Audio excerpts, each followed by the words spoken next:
pe ko haia. Ka hurahi ko ia mele. Ka sisi e ko. Ko haia. Ko ko mana tu mele. Ke la mai tu. No mau tupu ha ke matai ka ko to pe. We found out when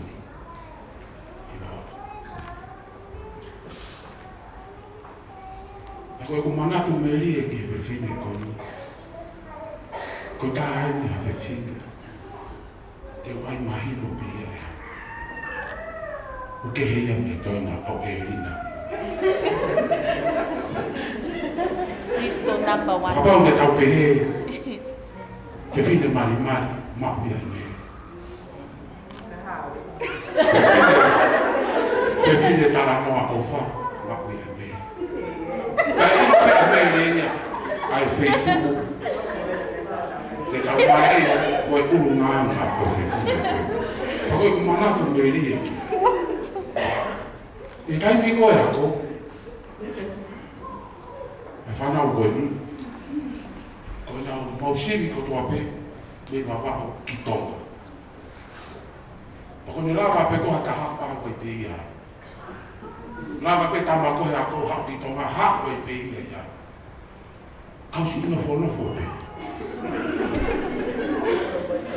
Simi na tola wa mai ki tonga. Kausi ina lava koe no tonga.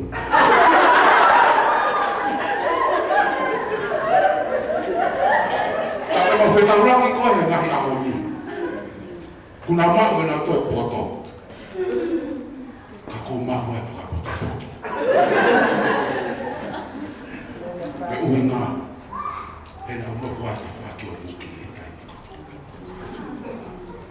Ma mata he whahi puaka. O ma wheo hui ai. Ia ma unofu ai. Ako e manatu meri e ki whewhine. Nā mafu wahau funa oi.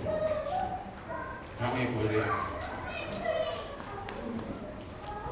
Te aho pe tai me taha. Ko te hiko ato to whewhi. Ko manatu ki ai. Toko te whewhi. Pena te ke roto a mea te ia. Ke aruake ma.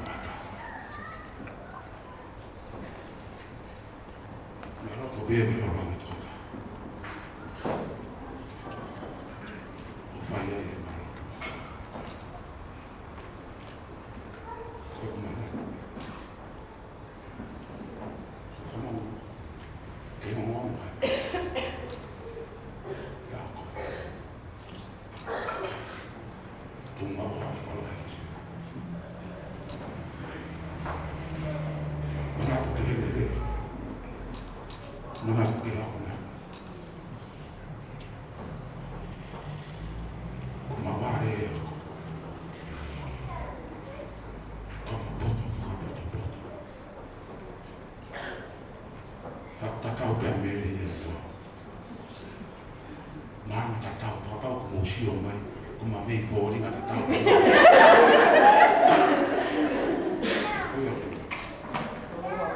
Tama aku dia. Kalau dia ke ofa ke fine ni tahu. Kaya ni. Cuma ofa mahir ko. Family. Bagi papo ko ofa.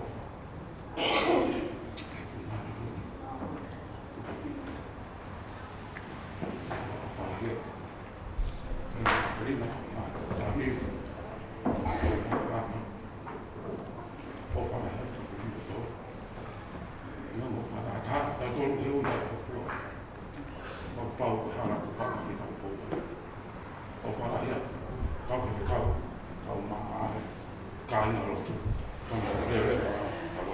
Tuai muani e fai bea ki tala mokua.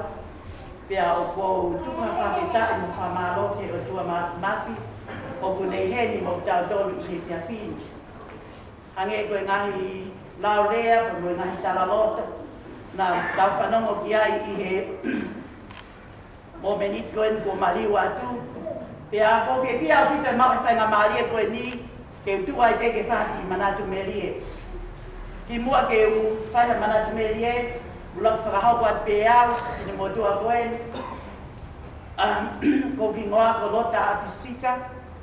Ko e tangata eiki, ko e whae tangata mo ni ia a ana o ne whanau ia mere. Nā toko taha pe whae tangata a mere, ko e tangata eiki ko e tamai. Pea, mautupu ake i babau, he ki kolo ko e ni ko mataika. Pea, whae ai e whiohi mo e o mātua ko e ni a mere, wuki pea mo ana. Pea hiki mai e o mātua koe ni ki tonga tapu, i he lava mai e na whānau ki tonga, i he whenga ke pot whaata mai. Pea maunofo pe i ki whanua ko ki kolo koe ni, pea whai e whenga mau lava mai ki whanua molini. Hange ngari ba mama o anga e mau whiohi, he anga e lava mai ki molini o maunofo e ngahi kolo, o pia i whe ba mama o aki, o hange ai te o ba mama o anga e toto. Ka koe kutara loto mo manaki merie ke ki whanau koe whanau ulunganga whao whao pita whanau abuki mo ana. Ilo pea e lina, koe au lai taha whanau koe ni, ka nai ma ukoa pea lava atuia ngau e whawhai te kau, whaka mo e hoa i he ngai kolo ke kehe, nai siha taimi ke mau teohi ai. Ka koe ku ilo i whapapau e ki whamiri koe, ai ki whanau koe ni, koe whanau ulunganga whao pito. Koe nau whaea ana, ko no whaanga i tangata eki. Pea koe tangata eki nai o whao pito i no whanga ila mutu. Pea, ko tala loto, pea ko manatu merie tau whao whaia, i he tala loto mo e omi wholofolahe piafi koe ni, na ia e mea tahana ia koe mo i he kaunanga koe ni. Ulunganga whatoa ki lalo, mo e ulunganga o whao pito i he whamiri. Oia ulunganga o kuako ai mo ui, kia hao ki morini i he tahiwa balu noa, te kumi mai o mawhelonga ke mo ere noa. Mo sese, mo ki whanau, kia whoki ki tonga pau, toi whoki mai he tahiwa balu no, o whiohi ai ki hena e lina mo toi ngai whanau. Kai ke ngalo ia te awe ulunganga whanau koe ni, ka koe pe ana e whaka ofa i ai e mo ui, koe tau alo mao e eiki ko sisu karaisi. Na ia e anga mo tu ai he mo ui. Na ia e mo ui ane aki, na ia e mo ui he kuohiri. Ka whaketa na ia e toko taha koe eiki ko si sukalaisi. Ai ia tau tara loto kia ia mere ahoni. Whaamu ia ke tau watu e tau mo ui ka inga tui he whiawhini. O hanga eiki o mai ki tau tol, pa ne hanga li liu e tau mo ui. Whakata whoki me ngahi ulunganga na i kai ke whiunga, mo tau he kuohiri e mo ui. Ka ko fia pia manu merie ia tangutu me mui. Pia fia ke tala loto mo vai a fai te kau ke ulunganga ko ia ko me tau fia mau. Ko me ia ko ta fa amu ke ha aho te tau tokoto ka lau atu o tau pio ka la fi ke fia fa no mai ka tai ia. Pa pole ia mo ia fia fin o fala ia ke te ko Elina. O fala ia ke te ko mo fa na mo fa mo ko puna. Manatu dia Elenoa ko ne hiki atu. Mo e whamiri ko toa pe, mo si kainga ko toa pe, pe heke o whalahia ki he whahau e whiawhini. Mo e kau whai te kau, mo ton ko toa pe, whangatoko ua mo e maheni, mo lava mai he whiawhini, e tau kau ngā kau whataha, i whakamalo mo e whawhetai. Ko e ui mā oni ai e ki, ko whai ki si toko ua ko eni. Ulunganga, tahine ka kata o kukata. Pako e tahine ulunganga mata whamiri. O kuna hoko peki he nau whae he, ko e whine anga lelei au pito pe heki au huki. O ngā mātua na e tō e tenga lelei, ai au tau sio kia he ahoni, pia tau whanongo ke ulunga anga lelei, o hanga e mere tuku mai na ki tau tolu, ke tau wako me iai. O me sipinga ke tau wako me iai. Pako whamaro pe eiki, ko i ngā, ka ne i kai pe eiki, ko utui ke ke hamia pe he. Tau whamaro, pako ofalai atu e whia koe ni, ma ofa la ia whakawholawa tu ma ofa te amere ke wānoa. Whatawangi ki hanga eiki, o tāpe kina o tau mahi loto, hake koe lau awi inola, i kai ke tau say goodbye, but see you later mere. Whaamu e tau māloa pito koe ki manat merie, whatawangi hanga pehe, ame pehe ia mo langlangi. ke eiko si sukarai si malo au kito.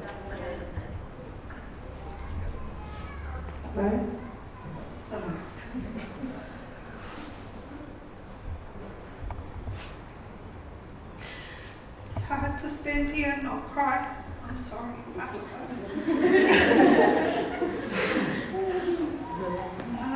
I have so many memories of my auntie.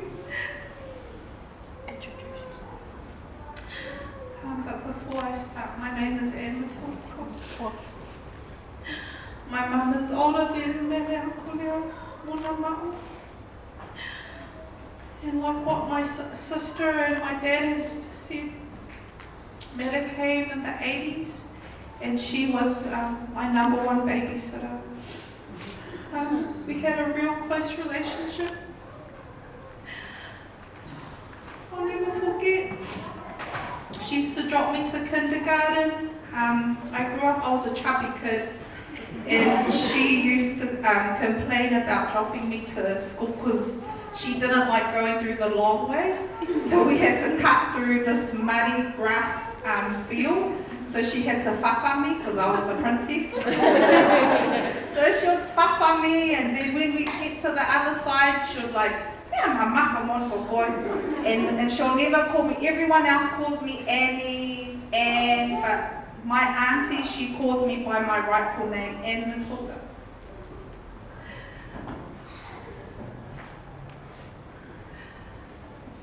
I'll never forget how she used to bath me and feed me. I had a real close relationship with her. I can never repay all the love and all the time that she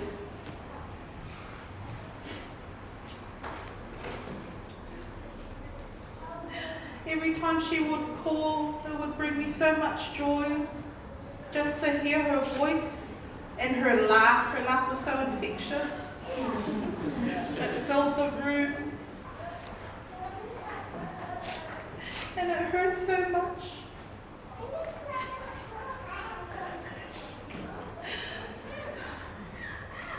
It really hurts.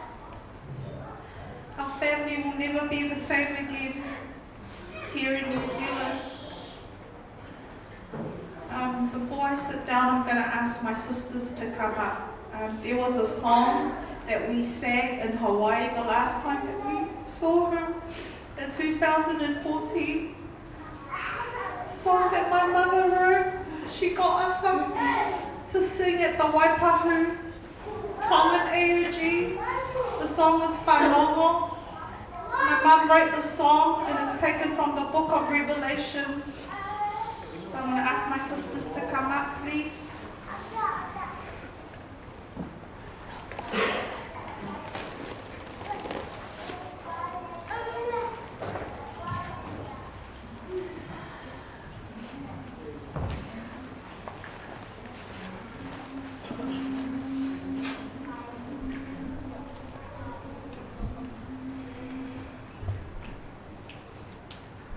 Whanongo, whanongo, ka inga o whina, ko au sihova pe homo o tua.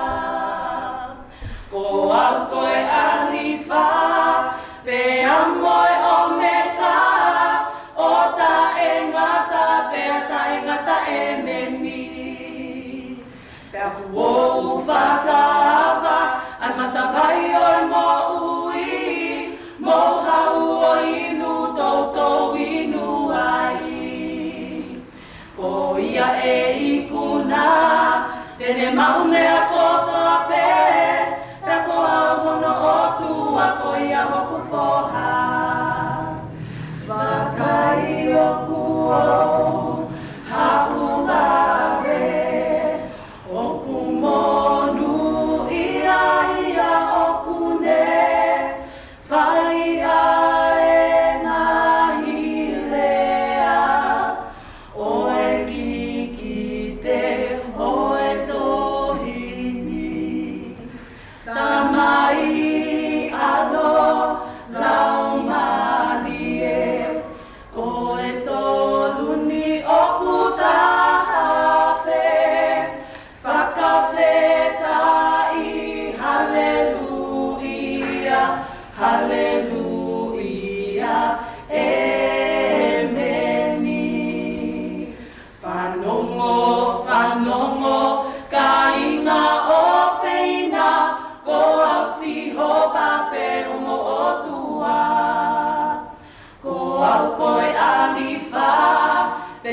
amoi o me ka o ta e ngata pea ta e ngata e meni.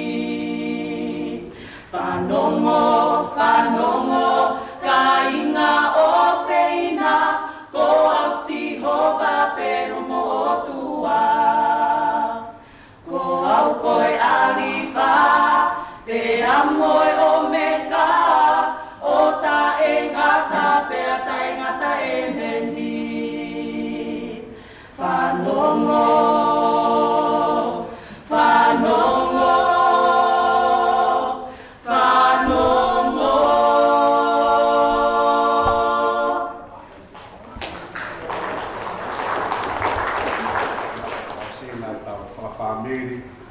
fai loto e kafi koe e tau manatua makea si fai fita koe ni. Si via mele lava ki tonga hai, si via lava ki tai lulu ni desi. Yeah. Tau whātumu koe a po rue mā pere pa whapene ne rue a whee ne ki kato tama ne rue lakwa e pere. Ia kai mai mene konga mā pe ai me mei pata ki loto kono kai manaka. Taka whai ha kai api o loto peke ane mea ko kia i e ngā koke ne kai. Pāpene ki rea aine ko tau to whakaukau mau peke ai tai whau ma tau aki whakamatariri ai. Ko i ngahe na ke ilo kakaia ko mere ko e kuwhae pe ko e ne tama, pe ko au ko e ne tama. Pepe nau tolu ia ko maua ko e kuwhewhine me tua ngā ane. Ko ia pepe mere tau e ua ia te au. Ka tai ko toa peo ni mā whakawhekiki e pe ko te atua me. Siapa di Tolohere, siapa di Tolohere. Whamare koe ni, whamare, whamarakai, kimi whakaosi, whai a lotu whakaosi, mai tau porokala, mai a koe koe ni, o whamaloat ke toko tāko toa pē. O hi ko lava mai, tau whataha e whiawhi koe ni, o hi pē pure pē tau taimi, e taimi na kuka ki ai a whare ni. Pea, hoi, whamare koe ni, whamarakai, e nā mā tau himi whaosi, e whai e pēr tau lotu whakaosi i he whiawhini.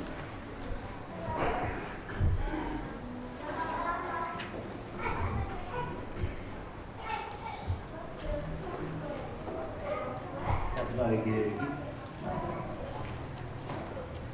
Lai au mai me tau se tai.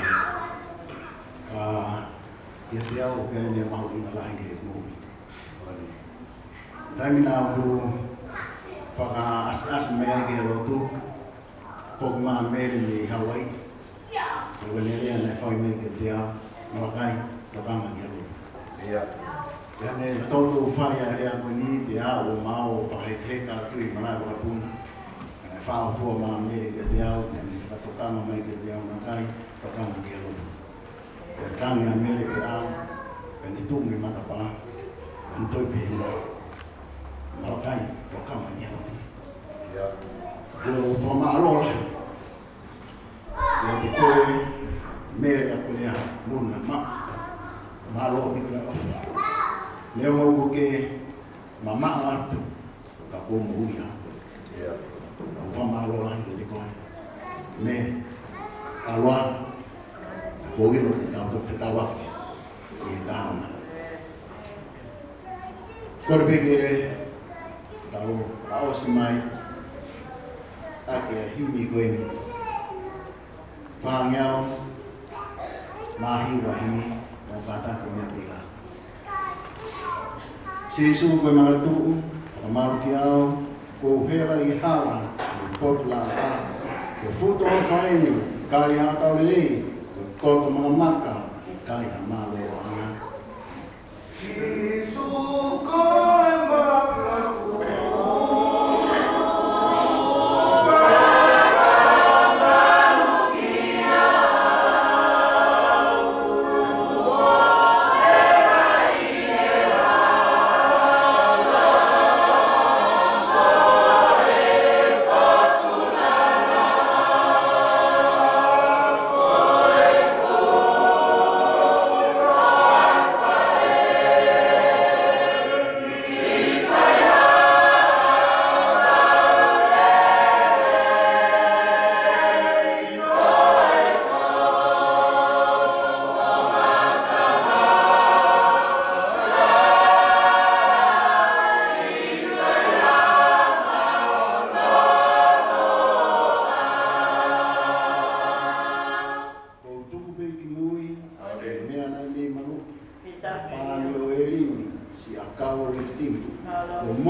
kai na whawhalai toi pe a Fiona toi maka mo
O me fi mari be.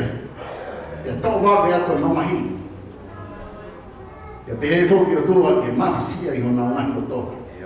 Ma kore ke te koe anona na fio. Fai ka pikina ki nau to. A honi ma ka hauna.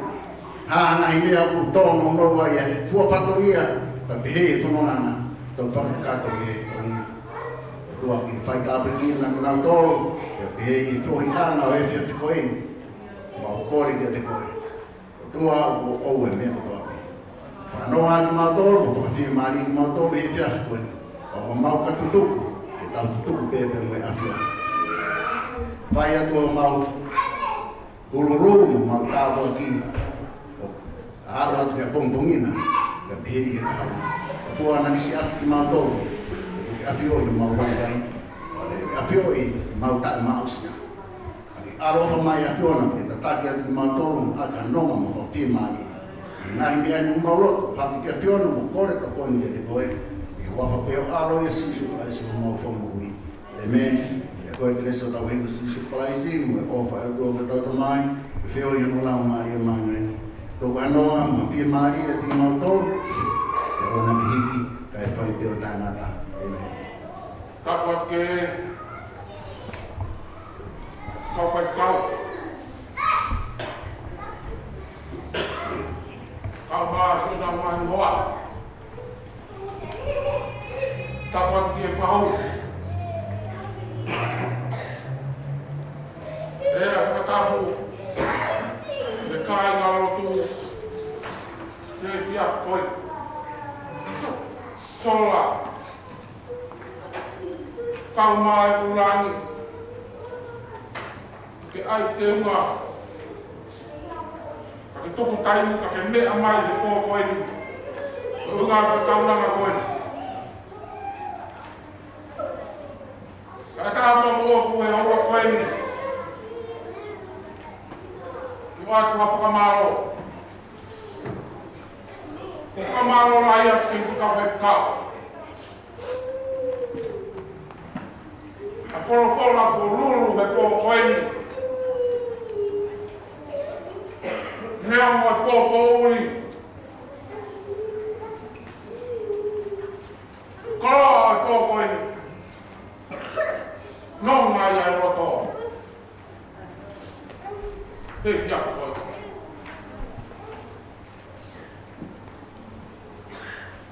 Roto, nei tāra a, nōnga. Koe unga kōpō whaipatongia he kōpō ini. Pea ko tatau mo e hā. Fora, mau tapu aqui. Foi pouco. Não há família de pouco aí. A malva, que vem que cai na oca, é pouco aí. O tal rono, é mal vai para.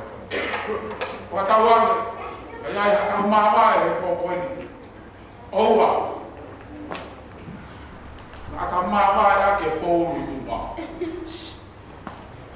Kata maa vai aqui, ai fora na lua. Kato te ave, o tu pau loto, wa fora no ui koe. Te tāte ko mele e ko. O whara ia, skau pe kau. Kau mas ka kai ka loto e ko koe. O mulawa mai ko koe. Pai ka katongia, gitu o tāma koe, kau nama koe. E ko o whara ia. Koto ya ta mawa ko ko ko kala dia ko de ko mo i ko mo ko si ka ko la ko ko ni na o fra pa ko mo na ko ka je ka ko la ko ele i a ko ko lu ai ya ko fra ki ya na ka fra ko ko tu ya de ya e ki oi pate ka ha mo tu te we fa na sa ki no ma ko ne mai ma ai ku pe ko mi fa le ni ta le ba ma la si ha no ka wa lo ko ki ta ko le tau whakao mō moai, a tau koe whakao rapi, na aho pe e koe hana mō pao. Tu au whātu lewe lewe mana kai kao.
Hey, oh, cool.